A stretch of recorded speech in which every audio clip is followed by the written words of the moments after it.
Salam, hər vaxtınız xeyir olsun. Bu dərsimizdə Seyid Əzim Şirvaninin Güş qıl müxəmməsindən tanış olacağıq. Güş qıl müxəmməsinin həm nəzəri xüsusiyyətləri, yəni forma xüsusiyyətləri, həm də bədii məzmununu sizə çatdıracağam. Ümumiyyətlə, əsərin izahına, misra-misra izahına keçməzdən əvvəl lüğətlə tanış olmağımız daha çox məsləhətdir. Düzdür, əsərimiz ana dilimizdə yazılıb, lakin şeirdə alınma sözlərdən istifadə olunub. Düzdür, şeirdə alınma sözlər var, amma bununla belə şeirin mənasını, məzmununu tam şəkildə başa düşmək olur. Sadəcə yenə də lüğətimizlə tanış olmağımız daha məqsədə uyğundur ki, misra-misra təhlil zamanı bəzi qaranlıq belə deyək də məqamlar, sözlər qalmasın. Başlayırıq ümumiyyətlə əsərin adı ilə. Güş qıl nə deməkdir? Güş klassik ədəbiyyatda qulaq deməkdir. Qulaq. Klassik ədəbiyyatda güş sözü qulaq mənasını verir. Qılmaq feili isə belə deyək də etmək, icra etmək, yerinə yetirmək bu mənaya gələn sözdür. Məsələn, namaz qılmaq belə deyək də sözündə birləşməsində olan o qılmaq, icra etmək, necə yerinə yetirmək mənasındadsa, güş qıl sözündə də həmçinin qulaq as mənasına gəlir. Yəni əsərimizin adı qulaq as mənasına gəlir. Vaqif ikar deyəndə hər işi bilən mənasına gəlir. Xüşk quru deməkdir. Xüşk sözünü dəhnəmə paymasından da bilmiş olmalıyıq. Çub, çubuq deməkdir. Nalə izar, bunu sağdan sola oxumalıyıq, izafə tərkiblərini. Xəstə naləsi deməkdir. Zar xəstədir, naləyi nalə. Əsrar, əsrar sözündə Məhəmməd Füzulinin söz qəzəlindən bilmiş olmalıyıq. Sir deməkdir. Samitlərə fikir versək görərik ki, flektiv dildən gələn sözdür. Xanəbərándaz, səfər edən, gəzən mənasındadır burada. Duş, çiyin. Pəmbə qəflət, yenə sağdan sola oxumalıyıq. Qəflət, pambığı. Əsrar-i Nihan, Əsrar-i Nihan da Nəsiminin Sıxmazam qəzəlindən bilməliyik. Yenə sağdan sola oxuyuruq. Nihan gizli, əsrar sir deməkdir. Yuxarıda da gördüyümüz kimi. Bərxudar buradakı kontekstdə mənasında xəbərdar mənasındadır. Ehya qılmaq, canlandırmaq deməkdir. Bunu da söz qəzəlindən bilirik. Ver sözə ehya ki, tutduqca səni xabi əcəl. Baxın, elə o məna ilə işlənib burada da. Zir qəm olmaq, qəmə batmaq. Nəqş-ü süvər, naxış və şəkil. Həcər, daş.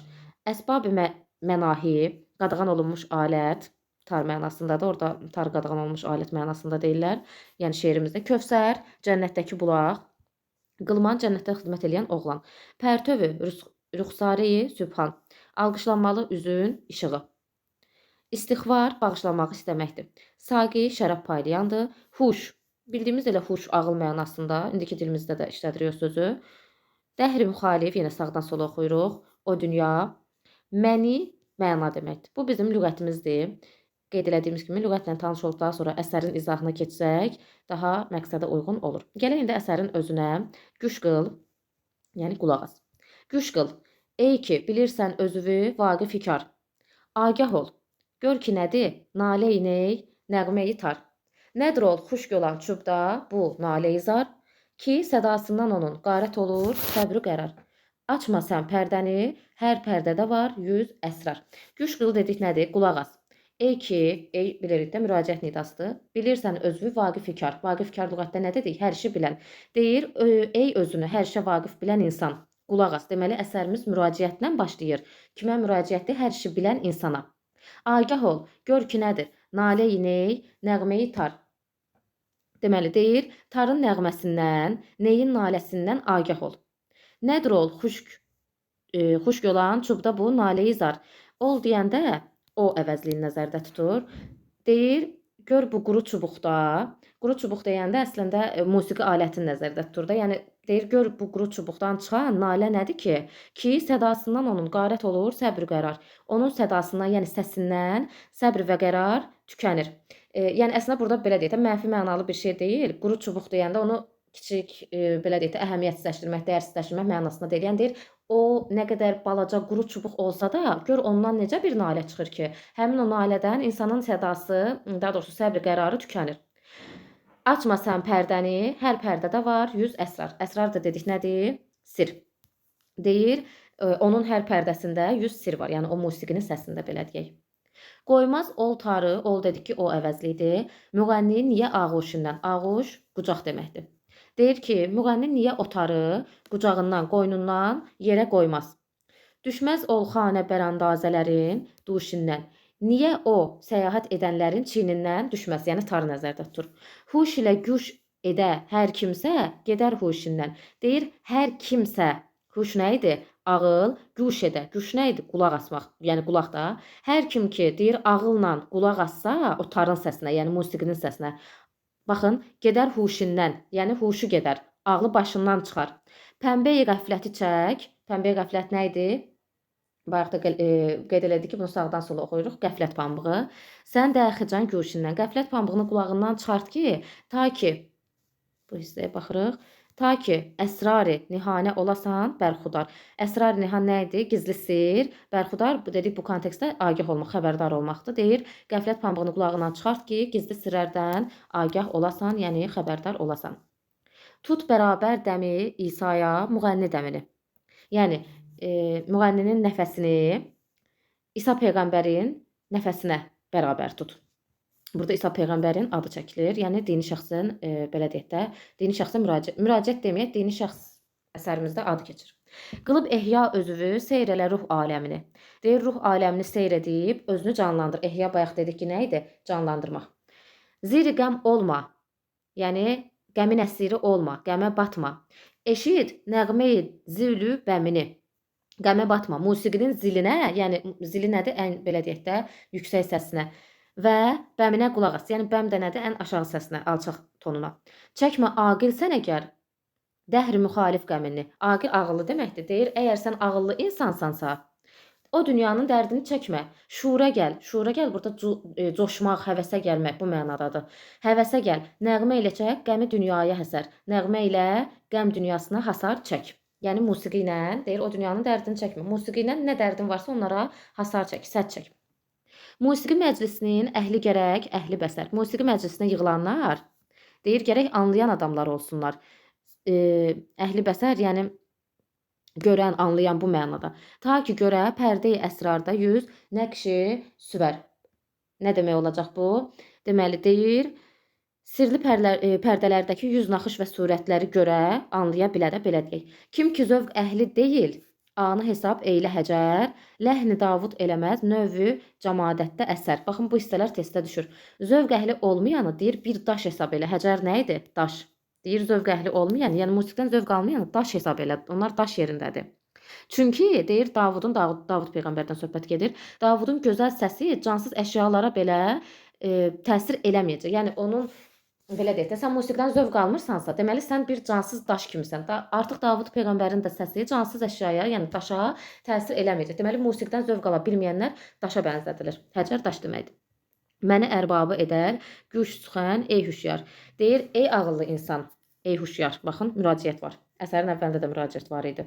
Vaqif İkara müraciət var idi. Ey ağıllı insan, oradakı məni bayaq dedin, nə deməkdir? Məna. Oradakı məna başa düşən adamlara təsir edir. Yəni deyir, həcər olanlara, daş olanlara Davudun heç o gözəl səsi də təsir eləməyəcək. Amma deyir, ey ağıllı insan, oradakı mənanı, yəni sən musiqidəki mənanı başa düşsən, o sənə onsuz da təsir eləyəcək. Baxaq son bəndimizə. Zahida, ey zahid, Tanrıya bax. Deyir, Allaha bax. Məclis-i irfandır bu. Nahaq danışma. Ey zahid, Allaha bax. Nahaq danışma. Bu dərk edənlər məclisidir. Məclis-i irfan dərk edənlər məclisi deməkdir. Tarı əsbab-ı mənahi demə, böhtandır bu. Əsbab-ı mənah bayaq necə dedik, qadağan olunmuş adət deyir, alət. Tara qadağan olunmuş, qadağan edilmiş alət demə. Çünki böhtandır, şərdir bu. Meyi gör. Mey bilirik də nədir? Yəni şərab. Saqiyə bax. Saqi cənnətdə qulluq eləyən, yəni qılmanlardır, oğlanlardır. Kövsəri qılmandır bu. Cümləsi pərtövü ruxsarəyi sübhandır bu. Deyir, bütün bunlar alqışlanmalı üzün işığıdır. Niyə bu mənaya gəlir? Pərtövü ruxsarəyi sübhan. Pərtöv insan belə deyək də pörtəndə necə olur? Qızarır bu mənada. Yəni üzü işıqlanır da, qızarır.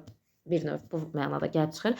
Meydə haqq nurunu gör, səhvinə qıl istiğfar. Deyir, meydə haqq işığını gör, səhvinə görə üzr istə. Necə dedik bayaq, istiğfar bağışlanmaq istəməkdir. Deyir, meydə haqq işığını gör, səhvinə görə üzr istə. Bu bizim oldu əsərimizin belə deyək də misra təhlilidir. İndi güş qıl əsərinin gəlin ümumi təhlilinə baxaq. Görə bizə ümumi təhlilində nə deyir? Gəlirik birinci əsərimizin forma xüsusiyyətlərinə. Baxın, sizə ümumiyyətlə sualın şərtində sizdən forma xüsusiyyətini ayrı istəyə bilər. Məzmun xüsusiyyətini ayrı istəyə bilər. Əgər sualın şərtində sizdən forma xüsusiyyətini istəyirsə, Amma gəlir ora məzmun, ideya ilə bağlı bir məsələ variant verirsə, o variantı götürməyəcəyik.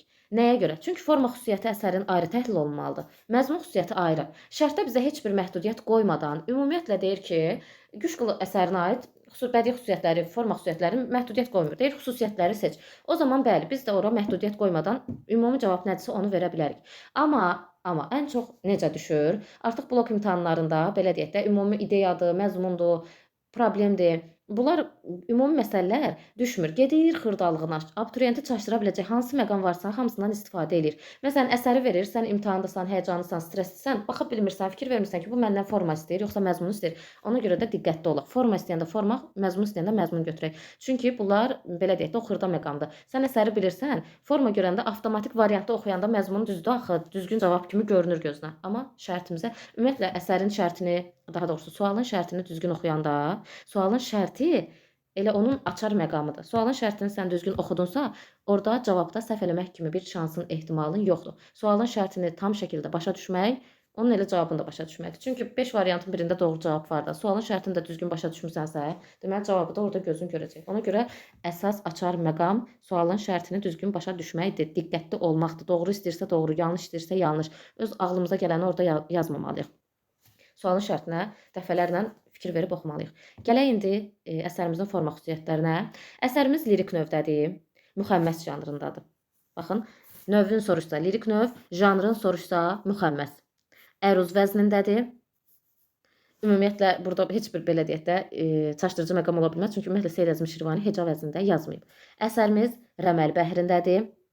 Şeir vahidi bənddir. Bilirik ki, şeir vahid deyəndə bənd və beyt nəzərdə tutulur. Müxəmməsdir, beşlik şeir şəklindədir. Şeir vahid də bənddir, beşlikdir. Bunu dedik. Bu əsər ictimai məzmunlu əsərdir. Əsər şairin ictimai məzmunlu şeirlərinə daxildir. Burada isə şeirlə səsləşən fikirlər verilib. Şeirlə səsləşən fikirlər nədir? Məsələn, deyə bilər ki, verilən bəndlərdə şeirlə səsləşən fikirləri seçin. Musiqi ruhun dilidir, o həyatın sirrini açır. Bəli, ümumiyyətlə əsərimizdə elə bundan bəhs olunur. Ağıllı adam qəmini musiqi ilə dağıdar. Bəli, bu fikirdə əsərimizdə var o. Deyirik kim ki zövq əhli deyil, ani hesab, eylə həcər. Baxın, orada deyir ki, yəni ümumiyyətlə musiqidən zövq almaq lazımdır. O insanın ki, içində musiqi duyğusu yoxdur və qəlbi səslərlə riqqətə gəlmir, onun hissləri gecə kimi qaranlıqdır. Baxın, bunlar ümumiyyətlə əsərlə səsləşən fikirlərdir. Yəni əsərdə bunlardan bəhs olunmur. Xeyr, sadəcə bunlar əsərlə səsləşən fikirlərimizdir. Gələk indi məzmun xüsusiyyətlərimizə. Şair insanları musiqidən zövq almağa səsləyir. Bəli, əsərimizin ümumiyyətlə məzmunu bundan ibarətdir. Şeirdə alınma sözlər az olmasa da mənasını anlamaq olur. Baxın, sizə sual düşə bilər ki, şeirdə alınma sözlər çoxdur, şeirin dili qəlizdir. Xeyr, şeirdə alınma sözlər var, bəli. Amma onun mənasını anlamağa problem deyil. Yəni, bu cümlə ilə olduğu kimi düşə bilər. Şeirdə alınma sözlər var, amma mənasını anlamaq olur. Bəli, biz bu əsəri oxuyanda mənasını birbaşa dərk edib anlaya bilirik. Deməyin ki, yox, bilmirik, bizə çatmır filan, xeyr. Yəni, təhlil deyir ki, anlaya bilirik, deməli anlaya bilirik. Müəllif əsəri din xadimlərinə müraciətlə yazmışdı. Orada deyir, axı, Zahid, Tanrıya bax, məclisi irfandır bu. O məsələ deyir ki, ey Zahid, Allaha bax, nahaq danışma da. Yəni, burada nə deyir, belə deyək də, yalançı din xadimləri filan var ki, başa düşdünüz də özünüz. Yəni, insanlara musiqiyə haram sayan, daha sonra musiqidən zövq almağa imkan verməyən zahidlərə müraciət var burada. Daha sonra musiqi məclisi, irfan məclisidir. Bəli, bunu da dedik. Zahidə Tanrıya bax, məclisi irfandır bu. Yəni deyir ki, ey Zahid, Allaha bax, nahaq danışma, bu dərk edənlər məclisidir. Yəni məclisi irfandır bu. Zövq əhli olmayanlar daşa bənzədilir. Bəli, bunu da misrada qeyd elədik ki, kim ki zövq əhli deyil, ani hesab, eylə həcər. Yəni zövq əhli olmayanlar bir daş hesab elə. Çünki Davudun gözəl səsi cansız əşyalara da təsir eləməz. Daha sonra ruhanilərin uydurduqlarına inanmamağa çağırış var. Bəli, bunu da qeyd elədik yuxarıda. Müəllif öz fikrini sübut eləmək üçün dini şəxsiyyətlərin adını çəkir. Bəli, Tut bərabər dəmi İsa'ya müğənni dəmini və yaxud da Ləhni Davud eləməz növ cəmadətdə əsər. Bəli, dini şəxsiyyətlərin İsa peyğəmbərin, Davud peyğəmbərin adı çəkilib. Davud peyğəmbərin səsi cansız əşyalara, daş hesab edilən kəslərə təsir etməz. Bunu da artıq dəfələrlə dedik. Kim ki zövq əhli deyil, ani hesab eylə həcər, Ləhni Davud eləməz növ cəmadətdə əsər. Yəni zövq əhli olmayanı daş hesab et, çünki Davudun gözəl səsi cansız əşyalara təsir etməz. Şeirdə baxın, bu hissə o qədər önəmli hissədir ki, baxın, işarə eləyəcəm. Nəyə görə deyirəm çox önəmli hissədir? Şeirdə müğənni Arifeyin adı çəkilir, fikri yanlışdır. Çünki dərslikdə Onun sinif ədəbiyyat dərsində bu əsərlər dərslərə əsasən düşür də. Əsərin təhlil hissəsində Orfeyin adı çəkilib və bu abituriyentləri çox çaşdıran məqamdır. Bizim Güşqıl əsərində Orfey adlı heç kimin adı çəkilmir. Baxın, Orfey fikri əsərimizə aid deyil. Orfey fikrini görəndə, düzdür, yenə də oxuyun, görün bir sizdən nə istəyir. Amma Orfey fikri bizim Güşqıl əsərinə aid deyil. Sadəcə belə deyək də, təhlildə müqayisə üçün veriblər. O da gəlir abituriyentləri çaşdırır. Orfeyin bu əsərə heç bir aidiyyatı yoxdur. Musiqinin sirlərinə bələd olmaq üçün qəflət pambığının qulaqdan çıxarılmasının vacibliyi bildirilir. Bəli, deyir ki, pəmbəyə qəfləti çək, sən dəxi can guşindən, yəni deyir ki, qulağından qəflət pambığını qulağından çıxart ki, ta ki əsrar-ı nihanə olasan bərxudar, gizli sirlərdən agah olasan. Bəli, bu fikirdə şeirimizdə var. Şair insanları neyin səsindən, tarın nəğməsindən agah olmağa çağırır. Bəli, bu da var. Əsərdə yuxarı hissəsində 1-ci, 2-ci bəndlərdə bunu dedik. Şair oxucunu musiqini haram sayan mənəvi əsarət təbliğatçılarının sözlərinə uymamağa səsləyir. Bu da var. Şairə görə musiqi dünya qəminə hasar çəkə bilər. Musiqi insanın ölmüş ruhunu yenidən diriltməyə qadirdir. Şair oxucunun musiqini haram sayan, zahidlərin boş əfsanə sözlərinə uymamağa səsləyir. İlk misranın oxusundan başlayaraq oxucuda fərəh, sevinç dolu nikbin ovqat yaranır və bu bənddən bəndə artaraq sona qədər davam edir. Bunun ən mühüm səbəbi də şeirdə ahəngdarlığın, həm də musiqidə müşahidə olunduğu qədər güclü, zərif ahəngdar olmasıdır. Ümumiyyətlə bu Güşqıl əsəri, Güşqıl müxəmməsi belə deyək də musiqi olaraq oxunur. Bu ahəngi yaradan vasitələr isə çoxdur. Eyni səslərin təkrarı, təkrir, təzad, kəlmələrin həm qafiyə sözlərin yüksək zövqlə, məharətlə seçilməsi bu qəbildəndir. Bu hissəyə də baxaq, çox önəmlidir. Həmin Orfey məsələsi. Qədim Yunan əsatirlərinin birində istedadlı müğənni Orfeyin oxuduğu gözəl nəğmələr yer üzündə nə varsa hamısını heyran edir, külək yatır, dəniz sakitləşir, vəhşi heyvanlar musiqinin təsiri altına düşüb donub qalırlar. Ən qədim zamanlardan bu günədək musiqinin insana möcüzəli, ecazkar təsiri etiraf edilir. Baxın, bu hissə bizim şeirimizin məzmununa aid deyil. O Orfey hissəsi var. Bax, o məsələ bu məsələdir. Bu hissə ümumiyyətlə, qədim Yunan əsatirlərinin birində olan istedadlı müğənnini gəlib bu əsərlə müqayisə edib, çox səhv eləyib əslində. Nəyə görə? Çünki abituriyent bu hissəyə görə çaşır. Bizim yadımızda qalsın, Güşqıl əsərində Orfeyə aid heç bir şey yoxdur. Yenə də deyirəm, cümləni oxuyun, amma Orfeyə aid nəsə görəndə əsasən bu əsərə aid olmur. Güşqıl təhlilinin, daha doğrusu Güşqıl əsərinin təhlili, izahı bu qədər. Sağ olun.